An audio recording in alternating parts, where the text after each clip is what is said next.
Good morning, students. From today, we'll start the revision classes.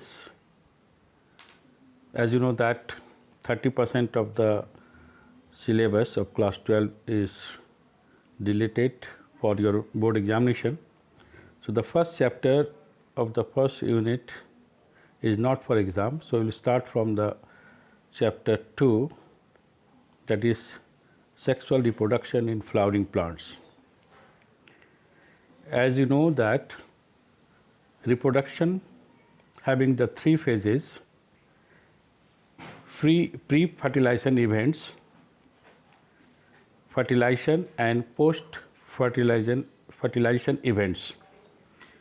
So let us see first of all pre-fertilization events in the sexual reproduction in flowering plants. Several hormones and the structural changes results in the development of a flower. Inflorescence bear the flower buds and then the flowers. Flower is nothing but that is the modified shoot, and that is meant for the reproduction. There are four parts which are broadly divided into two wholes: accessory wholes and essential wholes. In the flower, the androecium, that is the male reproductive part, and the gynoecium, that is the female reproductive part, belongs to essential wholes of the flower, and the accessory wholes are calyx and corolla.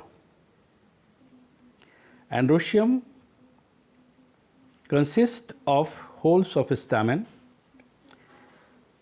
Stamen consists of the filament, the longer and the slender stalk, and anther, the upper one part, and both filament and anther is connected by connective.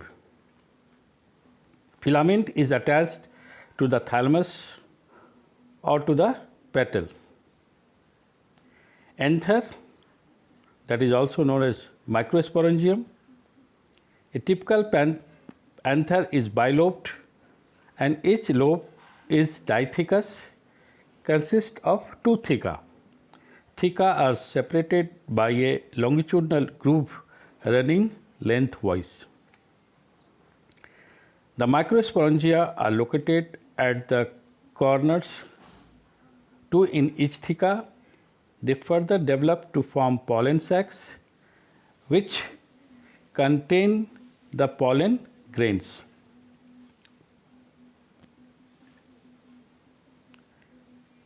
See the structure of stamen, filament and anther. Anther consists of the pollen sacs where pollen grains are there, pollen grains which are also known as microspore. Now see the structure of microsporangium. The microsporangium is surrounded by four wall layers. The outer is epidermis, followed by endothecium, then middle layers, and the inner one is tapetum. The outer three layers are protective and help in dehiscence of anther to release the pollen grains. The tapetum provides nourishment to the developing pollen grains. In the young anther, the sporogenous tissue forms the center of each microsporangium. See the structure of microsporangium.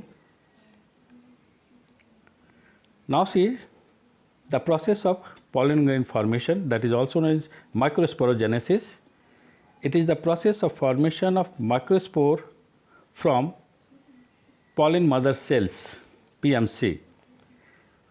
As development occurs in the anther, the sporogenous tissue undergoes meiosis to form microspore tetrad. Each cell of sporogenous tissue has capacity to give rise to a tetrad, hence each cell is a potential pollen or PMC. As the anther matures, the microspore get detached from each other and develop into pollen grains. Pollen grain or microspore represent the male gamete and spherical, having two layered walls.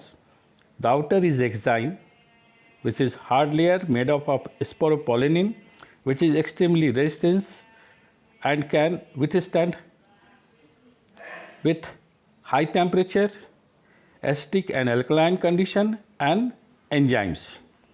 The inner layer of pollen grain is known as intine, which is thin and continuous layer made up of cellulose and pectin. Mature pollen grains contains two cells. The vegetative cells, which is large with irregular nucleus, contains food reserves, and generative cells small and floats in the cytoplasm of the vegetative cells as shown in the diagram. In 60% of the angiosperms, the pollen grains are shed at two cell stage, while in other generative cell undergoes mitosis to form two male gametes, 3 cell stage. The viability of pollen grains after they are shed depends upon temperature and humidity. It ranges from